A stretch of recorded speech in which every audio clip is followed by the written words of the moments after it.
And there was another team that did win tonight, and that's Kansas. But I have to ask you guys this immediately, your immediate lean. It could change after a night of sleep. I know you need sleep badly. Your iPhone even just said, hope you sleep well tonight, which is pretty amazing because you're very – I saw it. I watched that happen. Okay, the line is out. By the way, there's a reason. Can we guess the line? Yeah, I just want to make it clear. There was a reason why I wore this to the arena. Was that for Roy Williams or something, or Carolina Blues? I mean, what is it? What do you think it was for? A gender reveal? I don't know. I mean, now we're playing Carolina against Kansas. I don't. Yeah. Blue. You got blue. Right. Okay, Duke wear blue too. This is not Duke blue. All right, it's a little lighter. Give Fanta his flowers, man. Fanta picked him. You did pick him. You did. No, Fanta, you picked him. Wait, guess the line. I would say 5. For who? Kansas. I think it's Kansas. Maybe lower. Probably lower. Probably 4. Probably might even be 3.5. No, it's going to be like 2.5. Opening line is 4.5. So I was close. Terrence doesn't have a microphone. He doesn't get to guess the line. Is that what you had, Terrence? All right, wait. Who do you think is going to win the national championship?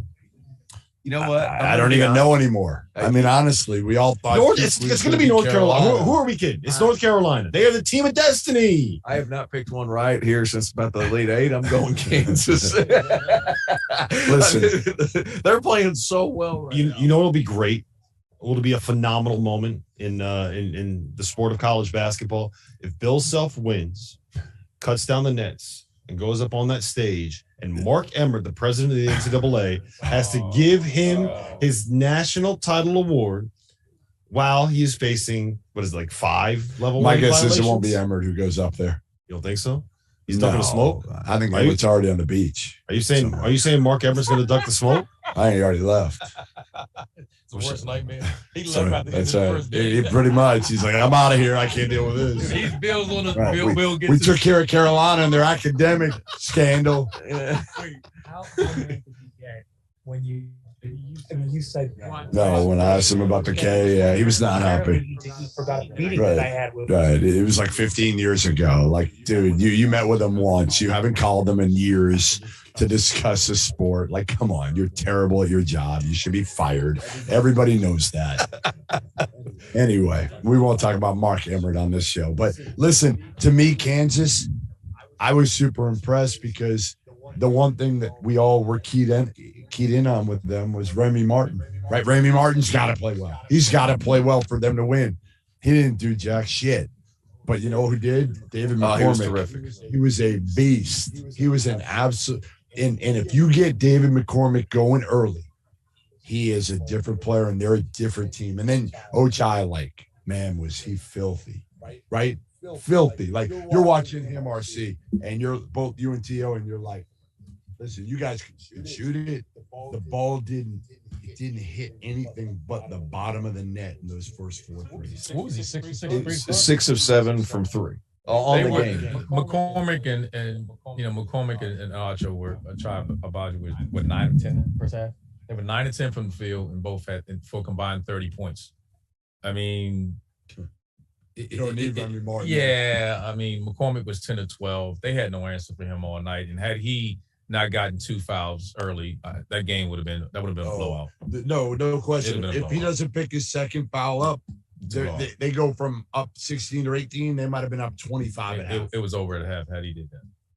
Yeah, no doubt. Listen, to me, again, I think the difference now in this game obviously becomes overall, right? This Kansas team's got a lot of talent. Ochai now has, not that he lost any confidence. He did, but now he's feeling it. Good sign. He's feeling it here in this building. You weren't supposed to be able to shoot in domes. That's what everybody says, You right? can't shoot in domes. He shot it. Ochai didn't even hit the net on those shots. Crazy, right? I Big thought he fan made of a those. mistake. Yeah, I thought they were so concerned with McCormick that they were helping off, and he got open looks. And once he was shoot, he was wide open. Wide open. How are you allowing that, right? They had no answer for McCormick. Well, but we knew that. And that's kind of what I said before the game, and I've said all year. Why didn't Jay Wright go to the portal and get another long, athletic big? Because Dixon was overmatched. What are we laughing about? Did I say something again? No, Sure. Terrence said, he's a big fan of domes. I said, you're a big dome guy. It's out of control. Out of control. Yeah.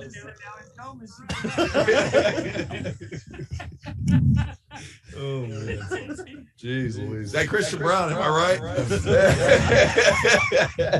Christian Brown, am I right? He hit some big ones in the dome. He's a big dome guy.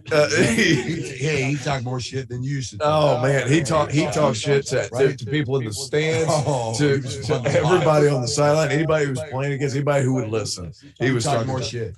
Him or Caleb Love. He probably talked more shit. No, Caleb Love at the end of the games. Caleb Love dropped 28. He talked way more shit. There was one. I don't know. Christian Brown could score 6. Probably talk more shit. Right. After that 11-0 run, he ran right over here, right in front of us. I'm sitting right in front of where it was, And we're beside the Duke parents. And he looks to the Duke section at the Duke parents and just points like that. He was probably talking to you and saying, Yeah. I heard the stories about you last night. Not gonna let it go. It is what it is. Hey, but Christian Oh, Christian man. Brown's there were a couple shots at the end of the shot clock. Like there was a prayer that he knocked in that was incredible. That was a dagger. It was over when he threw that last late shot clock play. It was over. I wanted to ask Jeff this because Jeff. Yeah, we will. So wait, so Jeff, Bill Self lost his father earlier this year. So what's this mean for him? Well, the other part is, again, the elephant in the room here that he's probably not going to talk about. But again, it's been tough for him and the whole program because they've been dealing with the NCAA stuff. Right. So it's losing your father, obviously, is more important than anything. But what kind of the emotions that are probably going to go through his head if they win this whole thing on Monday night? I don't know if he'll get emotional. I don't know. I mean, again, I've never seen Bill Self emotional like that, but I got to figure this one would mean a hell of a lot. First of all, it's number 2 if he gets it. And that puts you in a completely different category as a head coach. We've heard Sean Miller say over and over and over, he's the best coach in the sport right now. And he is. But again, a lot of guys have won one.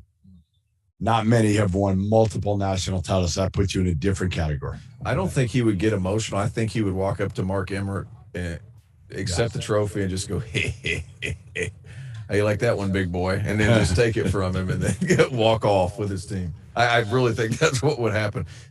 Bill Self, the way he coaches his guys and gets them ready to play, unbelievable. Dave McCormick tonight, whew.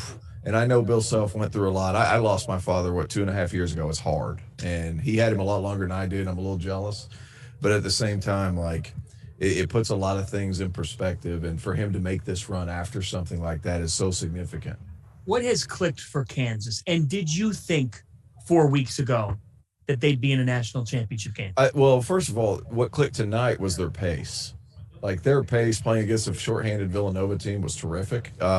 What has also clicked, if you want to look at a macro level at the entire tournament, I think role definition has really been good, and I think Bill Self has realized what Remy Martin is, and he's gone to it. I'm not going to change him. He's a spurtable guy that's going to go on and score 10 quick in a row. He's going to score 6 in a row and flip a game on its head when you're struggling offensively. You're not going to change the guy. You have him for a year. And you're right, because early on, I think he thought he could. And then at a certain point, it was kind of the injuries, but a lot of it was trying to figure out Remy up here. And now Remy actually, he didn't do anything tonight offensively, but you know what he did? He just moved the ball. He really did. He didn't take a lot of bad shots, a couple, but nothing too crazy. He didn't try to do too much. And I think that's the thing. You bring him off the bench as a guy who can just go and push the ball. And I thought DeJuan Harris was awesome defensively tonight too. That's the other part. Like Harris was good defensively. Ochai and McCormick were great. Brown made a couple big shots.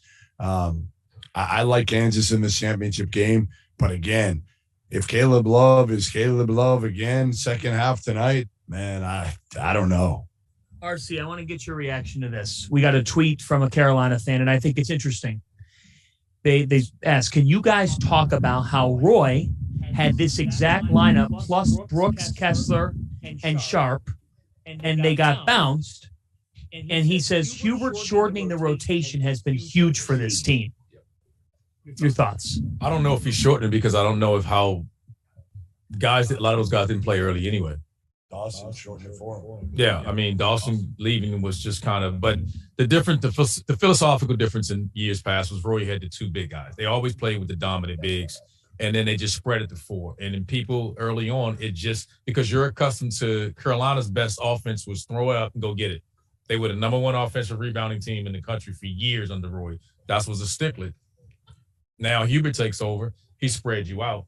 And we talked about how great Brady Manek's been all March Madness. He's been great. And so that's just a philosophical approach of trying to modernize their offense of what they're doing. So I don't think that's much to talk about. Man, how many big threes did he hit? I mean, just clutch down the stretch. Oh, there was a couple that Brady Manek knocked down that, when I say they were contested, like Wendell Moore was chest to chest with a guy. Like some of those threes, and it goes back to what you said too.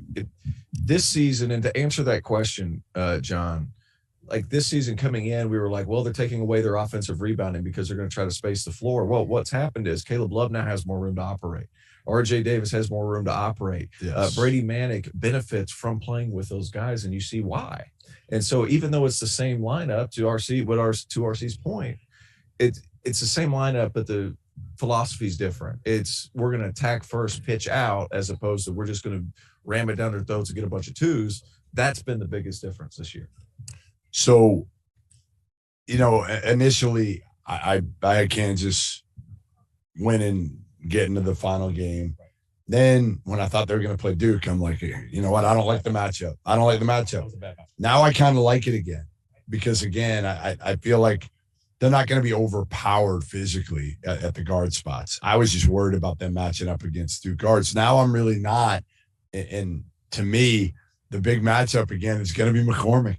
Like I think David McCormick has to be, he doesn't have to be tonight, David McCormick, because we've never seen that before. We have never seen it like at that level before, but I think McCormick's got to be good David McCormick and consistent David McCormick, not in one spurt here or one, because otherwise we looked at what Baycott can do. And I don't know how healthy he's going to be.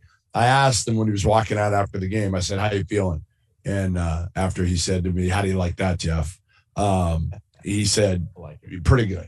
Like he'll be fine. I don't think it's. Oh yeah, I was about to say he's going to be sore. Yeah, but if it was like a 3rd-degree sprain, he won't know until tomorrow or tonight. Like we don't know right now. Yeah. He's gonna go back. He's walking back. That thing could be swollen up. We just won't know. But it will hurt in the morning. You don't think they would have kept him out of any of the media stuff? If it was that. They would have said, hey, hell, we're getting him back now. We're getting him off that foot right away. He could have been, I could have, I hate to use this analogy, but he could have been a gunshot wound or something. But the adrenaline of this game, I mean, this is the greatest rivalry in college basketball.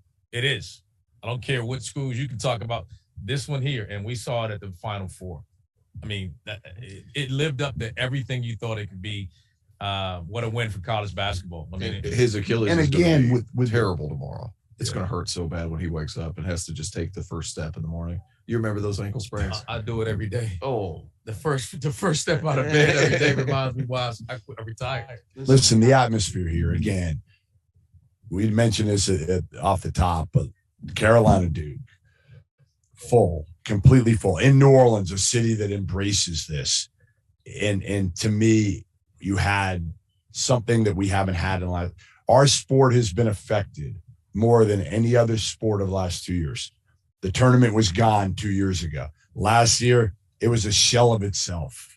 It was. And I talked to Scott Drew about it today. And, he wishes his players had the opportunity. He being here today, watching this and saying, like, they missed out on this.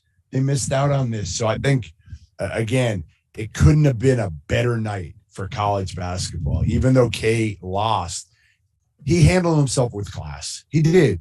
He handled himself with class after the game. Now, he had time to kind of compose himself and his emotions. And that may be, listen, he may have let those emotions loose, probably did, when we did not see it. Locker room? Yes.